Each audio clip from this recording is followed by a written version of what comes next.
Well guys, welcome to my pond, or what is half a pond. You guys have been asking consistently, almost on every single vlog, for an update on the pond. And it's not that I've been ignoring you, I've been actually responding to most of you, but there's no big results yet with the pond. There's been other big projects going on the property that I've been focusing on, and I've just kind of taken this time to do my research and to see kind of just what happens naturally with this pond. If you guys remember, a year and a half ago or so, or even a little bit more, we dug out this pond. I took the money from Select Cut Logging on this property and had this pond made. I made it for Dad. I wanted a pond that would hold fish and that he could fish. And this pond was right in front of my house. It was a small pond beforehand. It didn't hold any water, and so when we got the dozers in here, we kind of cleaned that pond out, dug it a little deeper, and extended it out. So it's kind of like a boomerang shape. And we knew after we dug that it wasn't going to hold water. It was just really rocky. So we brought in a ton of red clay that packs really well in here and layered this whole thing with at least 8 inches deep of red clay throughout this whole entire thing. Now, this is my first pond build, so I was hoping that clay would just naturally settle and seal. We got a big rain right after putting that red clay in here, a couple big rains actually, and within a matter of hours it was completely drained out of here.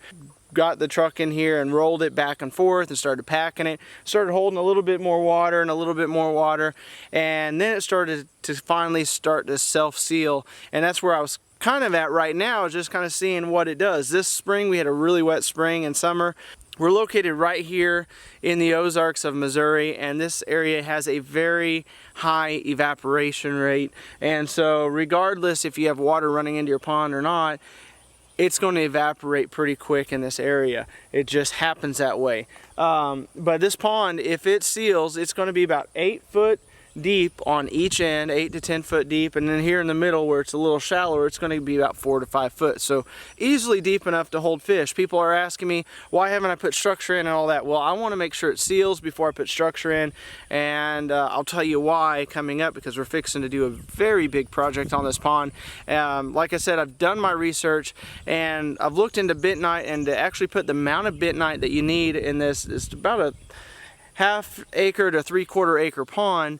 The amount of bentonite that you'd have to put in here would be ridiculous, and there's a huge shipping fee and cost just to even get it here, and then to work the soil and get in here like it needs to be is going to be very costly. I've looked at a liner for this pond, and that's even more expensive than all the bentonite and all the dirt work, and so that was ex-nate at the same time. So I naturally was letting it kind of seal itself and see how it did. And this spring and summer with the more wet conditions, it did really well. It was getting probably 5 foot or probably even close to 6 foot in each end. Here in the middle it got a couple feet deep, and it's really started to seal itself. I know right now it looks really bad because we've been kind of in drought-like conditions for the last 3 weeks, maybe 4 weeks, and it's really zapped it and it's really come down. It looks worse than it really is because it was just so shallow up here where the pond meets that it's just sunk back into the deep end. But it's held water longer, and every single rain it holds it longer and holds more consistently. And so that leads me to where I am at now. So I've watched this thing try to naturally seal itself. It's not working. Deer love it. There's a ton of deer tracks in here. We got a lot of wood ducks that have been coming in here. It's a frog pond paradise. We have a ton of frogs in it.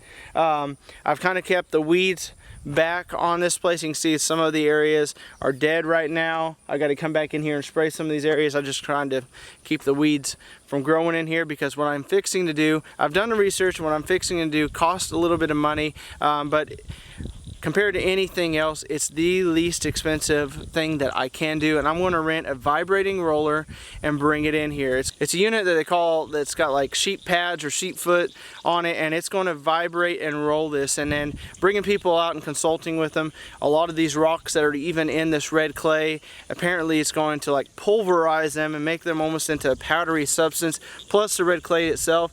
if you get in here and you can pack it, it does seal really, really well, and it's sealed on the bottom. I think where I'm missing it is on some of these banks. It's still 8 inches plus deep with red clay. There's one area that's washed a little bit. I gotta get in here with the tractor and push some red clay into it, but I've got to seal this completely, and I'm gonna rent it for a weekend, and I'm gonna roll every single hour that I have the availability to do so with that. So I think I can roll for 12 hours in here. If I can roll for 12 hours, I'm gonna roll for 12 hours. But first off, I've just ordered a big water pump. I'm gonna pump the water out of here and get it prepped. And so within the next 2 to 3 weeks, this will be done. I'm gonna pump one side, this far side out actually first, and then pump this side over into it, and then pump this way out again. Just going to do that because the tree line's over here. I can pump into the tree line and not get any erosion anywhere on the back side of the pond or anything. So we do have a spillway built right up here against a tree line. I built it that way. If it does spill out, it's running into the woods. There's a lot of root base in there, and it's going to hopefully control that erosion instead of having it go off the back side of the dam or anything like that. So the pond does look pretty bad, but at times it looks really, really good.